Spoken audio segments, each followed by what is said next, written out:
नमस्कार दोस्तों, हमारी चैनल में आपका हार्दिक स्वागत है। 80 साल की मांझी को मरा बताया। सुबह का वक्त था जब छोटे से कस्बे की तंग गली में रहने वाली 80 साल की शांताबाई ने अपने कांपते हाथों से पुरानी साड़ी का पल्लू ठीक किया और बेटे की तरफ देखा। आंखों में वही सवाल था जो पिछले 3 महीनों से हर सुबह उसके भीतर उठता था। आज दवा आएगी या नहीं? हड्डियों में उतर चुकी ठंड, सांस लेते वक्त सीने में चुभन और आंखों से सामने धुंध, सब कुछ सहा जा सकता था अगर महीने के आखिरी में मिलने वाली वह छोटी सी पेंशन समय पर मिल जाती। वही पेंशन जो उसके लिए पैसों से ज्यादा सम्मान थी। इस भरोसे की आखिरी डोर की वह अब भी इस समाज के लिए जिंदा है। बेटा मोहनलाल बोला, अम्मा, आज बैंक चलते हैं, शायद इस बार पैसा आ गया हो। शांताबाई ने हल्की मुस्कान के साथ सिर हिलाया। उसे उम्मीद कम थी, पर माँ की उम्मीद कभी पूरी तरह मरती नहीं।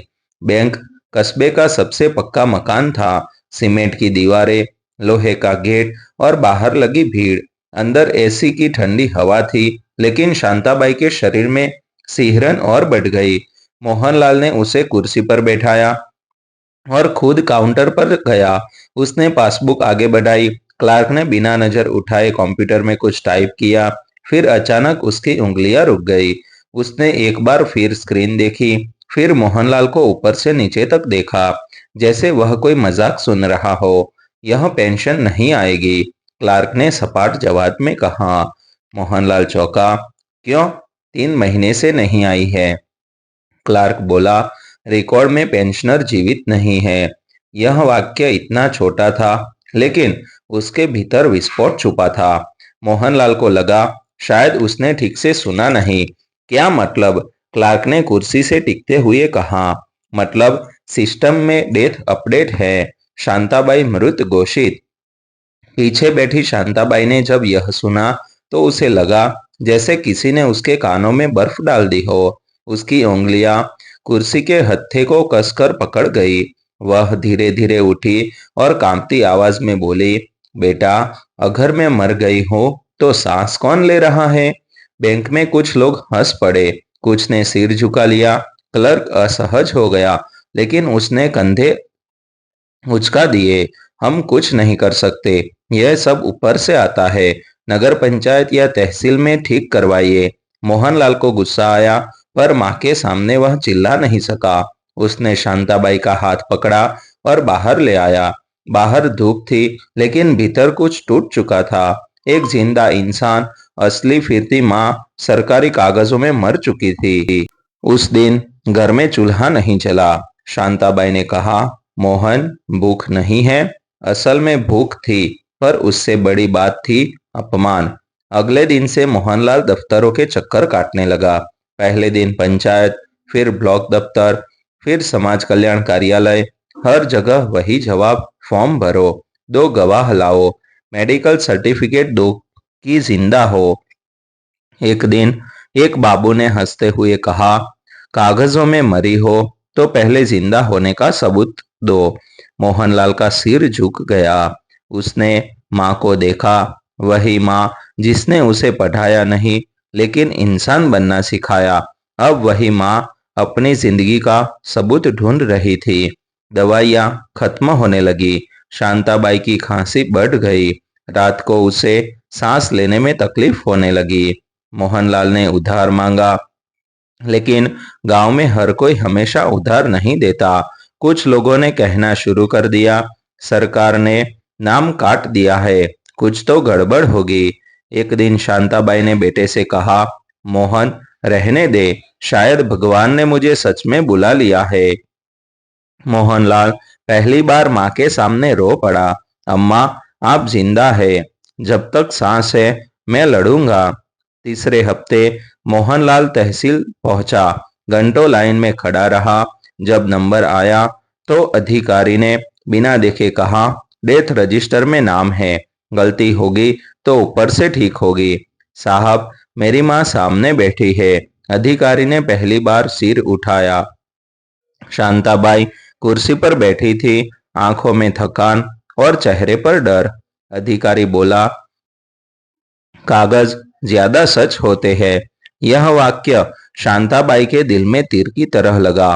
क्या इंसान से बड़ा कागज होता है? उसी रात शांताबाई को बुखार चढ़ गया।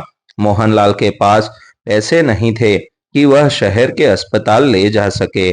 उसने ठंडे पानी की पट्टी रखी और माँ का माथा सहलता रहा। माँ बड़बड़ाई, मोहन, अगर मैं मर जाऊं तो कम से कम कागजों में तो सही हो जाएगा। मोहनलाल ने आंखें बंद कर ली, लेकिन यही वह रात थी जब यह कहानी मोड़ लेने वाली थी। एक छोटी सी सरकारी गलती जिसने एक माँ को जिंदा होते हुए भी मार दिया था, अब सवाल बनकर खड़ी थी। और अगली सुबह एक ऐसा कदम उठने वाला था जो इस सिस्टम को आईना दिखाने वाला था। अगली सुबह जब मोहनलाल की आंख खुली तो सबसे पहले उसने माँ की सांसें गिनी। शांताबाई शांताबाई जिंदा थी, लेकिन बेहद कमजोर। जैसे जैसे दिन चढ़ा, घर में सन्नाटा गहराता गया। मोहनलाल के भीतर एक अजीब सी जिद पैदा हो चुकी थी। यह सिर्फ पेंशन की लड़ाई नहीं रही थी, यह उस माँ के अस्तित्व की लड़ाई बन गई थी जिसे कागजों ने मृत घोषित कर दिया था। उसने तय कर लिया कि अब चुप नहीं बैठेगा। वह सीधे कस्बे के पुराने अखबार दफ्तर पहुंचा। वहां काम करने वाला रघुवीर नाम का रिपोर्टर उसका बचपन का जानकार था। मोहनलाल ने सारी बात बताई, बैंक दफ्तर, बाबुओं के ताने और माँ की बिगड़ती हालत। रघुवीर पहले तो चुप रहा, फिर बोला, अगर यह सच है तो यह सिर्फ तुम्हारी माँ की कहानी नहीं है। अगले ही दिन अखबार में छोटी सी खबर छपी, जिंदा महिला, कागजों में मृत, 3 महीने से पेंशन बंद। खबर ने जैसे कस्बे की नींद तोड़ दी। लोग शांताबाई को देखने आने लगे, कुछ सहानुभूति के लिए, कुछ जिज्ञासा के लिए। किसी ने कहा, अरे ये तो रोज मंदिर जाती है। किसी ने कहा, सरकार के लिए तो हम सब नंबर है। तीसरे दिन तहसील से नोटिस आया। मोहनलाल माँ को लेकर पहुंचा। इस बार माहौल बदला हुआ था। वही अधिकारी जो पहले कागजों की दुहाई दे रहा था, अब नरम आवाजों में बात कर रहा था। उसने फाइल पलटी, कंप्यूटर देखा और धीरे से कहा, डेटा एंट्री में गलती हो गई थी। किसी और की मृत्यु आपके आधार नंबर से लिंक हो गई। शांताबाई ने थकी आंखों से पूछा, तो क्या अब मैं जिंदा हूँ? अधिकारी कुछ नहीं बोला। 1 हफ्ते बाद पेंशन फिर शुरू हुई। 3 महीने का पैसा खाते में आ गया। बैंक में वही क्लार्क अब मुस्कुरा रहा था। मोहनलाल ने पैसे निकाले और माँ के हाथ में रख दिए। शांताबाई ने नोटों को देखा, फिर आंखें बंद कर ली। वह खुश थी, लेकिन भीतर कुछ टूट चुका था। घर लौटकर उसने मोहनलाल से कहा, बेटा दवा ले लेना, मेरे लिए नहीं, अपने लिए। मोहनलाल ने कहा, अम्मा अब सब ठीक है। लेकिन सच यह था कि सब ठीक नहीं था। शांताबाई ने उस दिन के बाद बहुत कम बोलना शुरू कर दिया था, जैसे उसे डर हो कि कहीं फिर किसी कागज में उसकी आवाज गुम न हो जाए। एक शाम उसने मोहनलाल से कहा, अगर कल सच में मर जाऊं तो फर्क क्या पड़ेगा? सरकार ने तो पहले ही मार दिया था।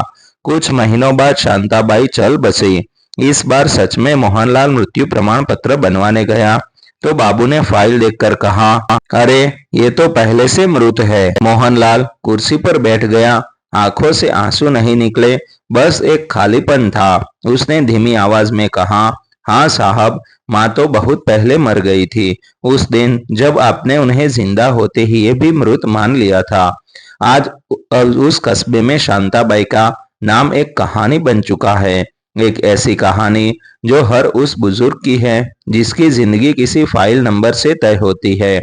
सवाल सिर्फ इतना है, अगर कागज में कहे कि आप मर चुके हैं तो क्या आपकी सांसों की कोई कीमत बचती है?